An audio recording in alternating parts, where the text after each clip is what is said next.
नमस्ते। मैं डॉक्टर बिंदु मेनन, न्यूरोलॉजिस्ट। आपका हमारे एजुवैंड प्रोजेक्ट में स्वागत है। एजुवैंड मतलब educating women about neurological disease. आज का विषय का चर्चा है स्ट्रोक और ब्लड प्रेशर। महिला में स्ट्रोक, ब्लड प्रेशर एक कारण है। इन जनरल एक भावना है कि ब्लड प्रेशर महिला में नहीं आती है, यानी हमको मालूम है कि आधे से ज़्यादा 50% से ज़्यादा व्यक्ति लोग जो hypertension that is high blood pressure diagnose होते हैं, उनमें 50% लोग 50% से ज़्यादा महिला ही रहते हैं। अब महिला में कुछ कारण एक ऐसे हैं जो सिर्फ महिलाओं में रहती हैं, जिसके कारण उनको ब्लड प्रेशर आता है। ऐसा देखा गया है कि 10 किलो से ज़्यादा अगर उनका वज़न बढ़ जाता है तो उनको ब्लड प्रेशर आने की सूचना पड़ जाती है, तो वो अपन ध्यान रखना पड़ता है। दूसरा, मेनोपॉज, जब उनके साइकिल्स बंद हो जाते हैं, उस एज में भी उनको बीपी आने के चांसेस ज़्यादा हैं। फैमिली हिस्ट्री, अगर घर में एक या दो व्यक्ति को घर के फैमिली रिलेटिव्स में किसी को ब्लड प्रेशर है, तो दूसरे मेंबर को ऑलमोस्ट 50% चांसेस रहता है, अनलेस वो लोग अपना खाना और उनका स्वास्थ्य का ध्यान रखेंगे, जैसे एक्सरसाइजेस वगैरह करेंगे, बीपी का चेक करेंगे, तो वो वाली आने की संभावना कम हो जाती है। फिर कुछ कारण, जैसे कि प्रेगनेंसी के टाइम में कुछ महिलाओं को ब्लड प्रेशर आता है, उस समय आता है और उसके बाद वो ट्रीट हो जाने के कारण फिर उसके बाद वो लोग बीपी के टैबलेट्स नहीं लेते हैं।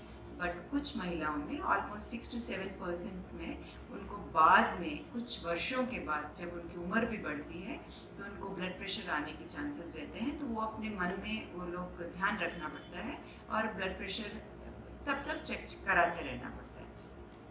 फिर एक कारण है ओवर द काउंटर, मतलब फार्मेसी में जाना और बर्थ कंट्रोल पिल्स, साइकिल्स को दूर करने के लिए फंक्शन है या कुछ कारण है, तो उसके लिए OC pills that is oral contraceptive pills लेते हैं, जिसमें ईस्ट्रोजन कंटेंट रहता है। वो ले सकते हैं, लेकिन वो अपने गायनेकोलॉजिस्ट के सलाह के साथ ही लें, और कितना टाइम लेना, किन पेशेंट्स को लेने में उनको हार्म नहीं है, वो डॉक्टर बताएंगे, उसके हिसाब से लेना पड़ता है। फिर पेशेंट्स को माइग्रेन, एक बहुत कॉमन बीमारी है जो महिलाओं में बहुत ज़्यादा कॉमन रहती है। उसमें एक वेरिएंट रहता है माइग्रेन विथ ऑरा।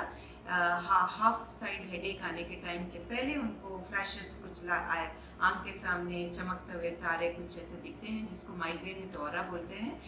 देखा गया है कि माइग्रेन विथ ऑरा पेशेंट्स, अगर उनको करेक्ट से ट्रीटमेंट ना मिले, तो आगे बढ़ के hypertension that is high blood pressure और स्ट्रोक भी आने की संभावना ज़्यादा रहती है। फिर कुछ कारण महिलाओं में रहते हैं, जैसे कि weight, ovarian polycystic ovarian disease, जो वेट के साथ लिंक रहता है। तो एक्सरसाइज नहीं होना पेशेंट्स महिलाओं में, उनका मानना रहता है कि मैं घर में तो सारा काम करती हूँ, तो मुझे एक्सरसाइज सेपरेट से करने की ज़रूरत नहीं है। यानी ये बहुत ज़रूरी है कि आप अपना बॉडी मास इंडेक्स BMI आपके फ़ोन में डालें, उसको कैलकुलेट करें और देखें कि आप नॉर्मल वेट हैं कि ओवर वेट हैं, क्योंकि उसी के हिसाब से आप अपना एक्सरसाइज, किस तरह का एक्सरसाइज करें, वो भी आप ट्यून कर सकते हैं। अब आज के तारीख में ऑलमोस्ट ऑल वीमेन वर्क और फैमिली दोनों को मेंटेन करते हैं, और ये बहुत बड़ी और अच्छी बात है।